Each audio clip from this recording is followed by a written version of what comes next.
Alors, on va parler prostate. Alors, c'est un organe très, très médiatique, malgré lui d'ailleurs. On va voir comment en prendre soin d'ailleurs. Absolument. Vous saurez tout sur la prostate. C'est la promesse du dernier C'est juste livre au-dessus. Voilà.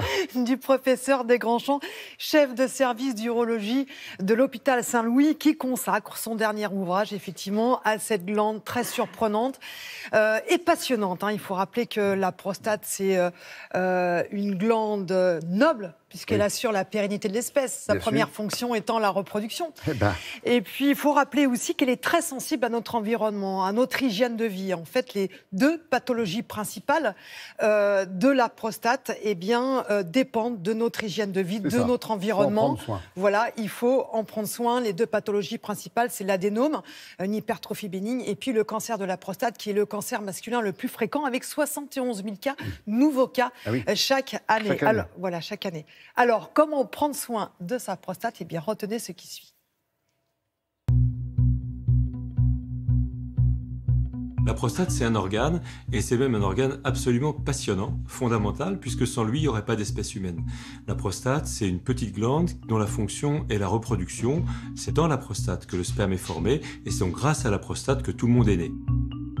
Quand on fait une analyse exhaustive et un peu critique de la prostate, on se rend compte qu'il n'y a pas que les hommes qui en ont une. Les femmes en ont une aussi, mais elle est vestigiale. C'est en fait des restes embryonnaires. Et ce qui est le plus surprenant, c'est que cette prostate féminine, même microscopique, garde une fonction qui est aussi l'éjaculation. Ce sont deux grandes équipes, slovaques et autrichiennes, qui l'ont montré.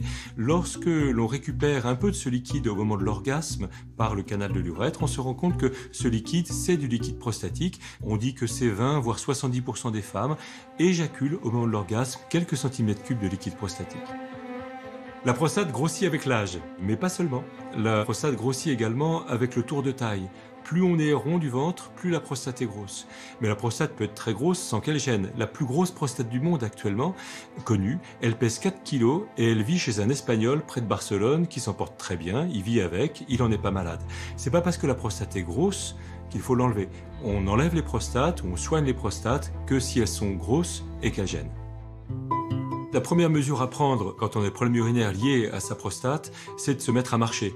Et à l'opposé, regarder plus de 10 heures la télé par semaine multiplie par 2 le risque d'être opéré de la prostate, et marcher 3-4 heures par semaine réduit d'un quart ce risque. Donc il faut marcher, pourquoi? Parce que c'est la sédentarité en fait qui est à l'origine souvent des problèmes de prostate, et en même temps, le fait de marcher permettra également d'améliorer la vie sexuelle de ces hommes, puisque à peu près un homme sur deux qui a des problèmes urinaires a également une vie sexuelle perturbée.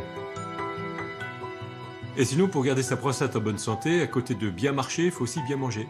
Et tout ce qui est prouvé de façon très régulière scientifiquement, c'est vraiment que la tomate, c'est l'ami de la prostate. Plus on en mange, moins on a de cancer de la prostate, et moins on meurt de cancer de la prostate. Donc le conseil à donner, c'est vraiment de manger des tomates.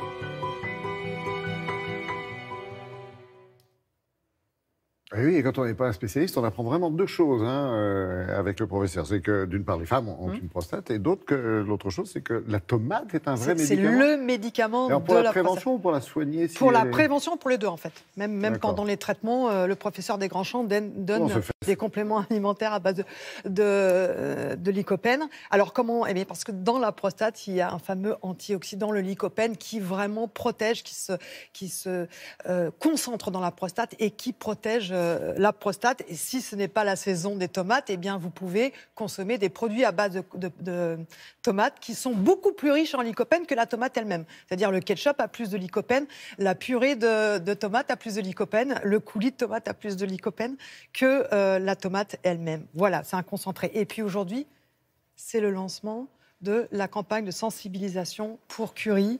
Une jonquille pour Curie, très important, campagne de sensibilisation, de solidarité en faveur de la recherche contre le cancer à l'Institut Curie. Et l'édition 2018 soutient un projet important puisque c'est l'ouverture d'un grand centre pédiatrique au sein même de l'Institut Curie. Donc vous vous rendez sur le site unejonquillepourcurie.fr. Merci beaucoup. Et si vous n'êtes pas trop pressé, on revoit le titre de ce livre pour tout savoir sur la prostate et les bienfaits de la tomate. Professeur Desgrands-Champs. Voilà, la prostate, on en parle. Merci beaucoup, Christelle.